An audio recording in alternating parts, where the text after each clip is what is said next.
যে আওয়ামী লীগের ভোট আমরা পাবো। আমি অবশ্য আজ থেকে 5 বছর আগে করছিলাম জামাত আর আওয়ামী লীগের মধ্যে পীড়িত আছে, মনে আছে? সেই জন্য কইছিলাম যে জামাত বিএনপি কেউ না, কও যে আওয়ামী জামাত কও, মনে আছে? এই নিয়ে তো আমার 23 মিনিট ডিসাইড করে সবাই, আমার চাকরি যাইছে না। এখন কি প্রমাণিত হচ্ছে? জামাতে আওয়ামী লীগ ভোট দিব। তো ব্যাপার হচ্ছে যে আন্দোলন তো আমরা করছি, আওয়ামী লীগের হাতে দ্বন্দ্ব আমরা দিয়ে আসিল, মরছে আমাদের লোক, জেলে গেছে আমাদের লোক, এই 5 তারিখেও তো আমাদের লোক মরছে 5 জন, তখন কজন মরছে? এখন ওইটা ভালো ভালো কথা কইতেছে। আমি মনে করি না যে আওয়ামী লীগ এত বেকুব জামাতে ভোট দিয়ে ওখানে 5 টক ঝুলাইছে, এখন জামাতে কয়টুক ঝুলাইবো জানে না। তো যাও, আশা থাকা ভালো, আশা করতেই পারে, ভোট পাইতেই পারে। কিন্তু আমার কথা হচ্ছে হলো যে তোমরা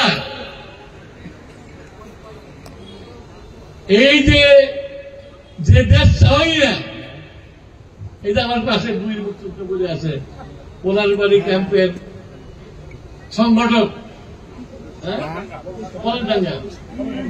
পুলিশ কথা এখন কয় মুক্তিযুদ্ধের সময় তোমরা বিরোধিতা করলা, আলসান্স আল বদর বানাইলা, বানায় বাংলাদেশের বুদ্ধিজীবী থেকে হত্যা করলা। এখন কয় যে বাংলাদেশের মানুষ ওইটা আমাদের মাফ করে দিচ্ছে, তুমি মাফ চাইছে,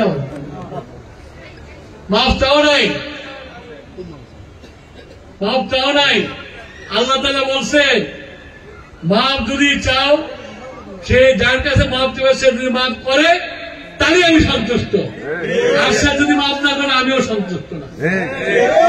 তোমরা বাংলাদেশের মানুষের কাছে মাফও চাও নাই, ক্ষমাও চাও নাই, এই গণহত্যা করো নাই। সুতরাং মুক্তিযুদ্ধের কথা মানুষ বুঝতে পারি, মুক্তিযুদ্ধের জন্যই বাংলাদেশের মানচিত্র হয়েছে, মুক্তিযুদ্ধের জন্যই আমরা একটা পতাকা পাইছি, মুক্তিযুদ্ধের জন্যই আজকে বাংলাদেশ বলে একটা দেশ, সেখানে আমরা রাজনীতি করি, যেটা তোমরা চাওই নাই সেখানে আবার বড় বড় কথা বলো। তোমরা পাকিস্তানও চাও নাই, ব্রিটিশের দালালি করছো, আবার পাকিস্তান আমাদের পাকিস্তানের দালালি করছো। তো তোমাদের চরিত্রটা কি এটা বুঝতে হবে। আমি সাধারণ মানুষের কাছে বুঝাই, এটা আপনাদেরকে নাকি বোঝায় না আওয়ামী লীগ বিএনপি এপিটের অপিট, আওয়ামী লীগ বিএনপি এপিট অপিট না। বিএনপি শহীদ প্রেসিডেন্ট জিয়াউর রহমানের দল, সে যুদ্ধ করে দেশ নিয়ে আসছে।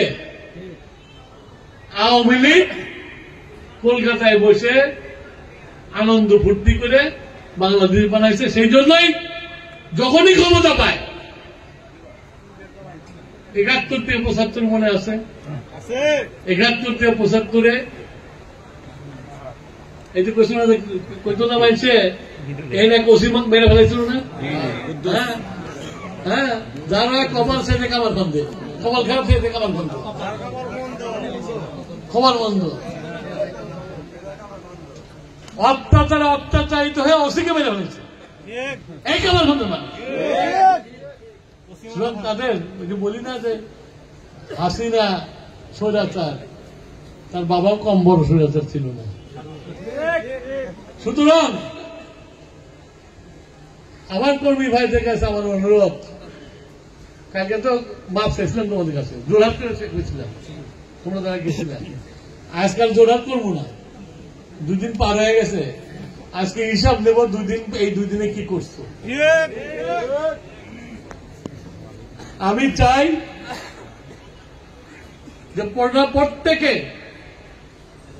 4 জন 5 জন করে ছড়াইয়া পড়ো প্রত্যেকটা গ্রামে, ওই দল বেঁধে দেও না, মানুষ ভয় পায়, আওয়ামী লীগ যে ভয় পাওয়া দিয়ে গেছে এখন মানুষ এমনিতে ভয় পায়। সুতরাং 4-5 করে গ্রুপ করো, গ্রুপ করে বাড়ি বাড়ি যাও, মানুষকে বোঝাও জামাত কি জিনিস। আজকে আমি সিরাজগঞ্জের 250টা মসজিদের ইমাম মুয়াজ্জিনের সাথে কল্যাণ সমিতি আমার ডাকছিল, আমি বক্তব্য দিয়ে আসছি। আমি কোরআন হাদিস দিয়ে বলে আসছি, আল্লাহ তাআলা বারে বারে বলছে যে যারা আমার ধর্মকে ব্যক্তি স্বার্থে নিজের স্বার্থে ব্যবহার করে তাকে আমি ক্ষমা করব না। ব্যক্তি স্বার্থে ব্যবহার করতে গেলে ভাইয়ে ভাইয়ে বিভাজন হয়,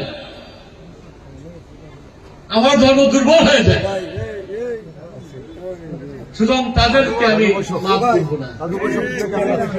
জামান ভোট করার জন্য ধর্মকে ব্যবহার করতেছে, তাহলে দেখেছে ওরা মুসলমান, আমরা কিছু না, আমরা খারিজ হয়ে গেছি, বাতিল হয়ে গেছে কি। সুতরাং যেহেতু তারা ছায়া, দোষ আমাদের আছে অবশ্য, আমরা তাদেরকে অনেক উপর উঠাইছি। আমি তো কয় আবার যে আমরা যদি খারাপ হইতাম তাহলে বিএনপি আমার সাথে নিয়ে নির্বাচন করছিল কেন, কি কয় না? তো এটা এখন বোঝা লাগবে, সব পকেটে জানা যায় না, সব সামনে রাখতে হয়। তো এখন সময়ও নাই, এখন আমি তোমরা এই যে কইছি যে সেন্ট্রাল কমিটি করো,